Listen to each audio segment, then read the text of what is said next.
Terlepas ini dari tempat wisata, kota wisata, apa daerah wisata, daerah turis, menurut gue rada apa ya, gimana ya, harga-harganya itu ya oke lah untuk menunya. Misalnya lele 20.000 belum sama nasi, ya udah oke sama nasi biasanya 4.000 5.000 nggak sih, dan ya oke lah. Misalnya nasi paling mahal 7.000.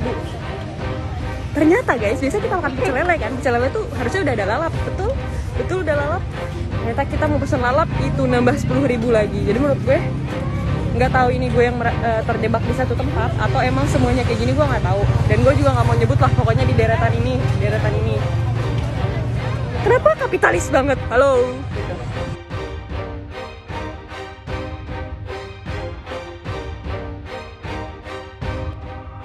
Jadi bagi para wisatawan juga harus melakukan yang nggak sesuai dengan dia. Komplain, bisa komplain di Kementerian Jogoboro. Nanti kita akan juga di setiap pintu gate bisa nyatakan mudah-mudahan. Jadi tempat komplain posko informasinya di pintu-pintu gate. Kalau ada persoalan cari petugas Jogoboro atau temui di pintu-pintu gate.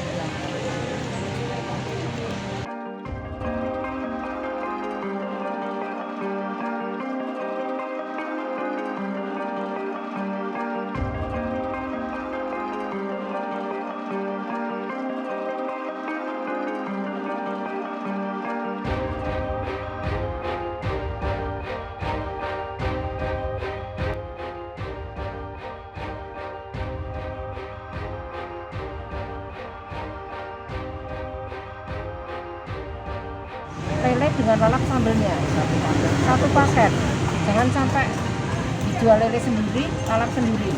Nah itu kan nggak betul. Kalau seperti itu saya juga nggak setuju, karena kalau yang di dalam Malioboro ini itu lele ya, pecel lele ya sudah sama lalap sambelnya seperti itu. Sejauh ini apakah tidak ada koordinasi antar paguyuban sendiri, dari pimpinan paguyuban sendiri atau sudah?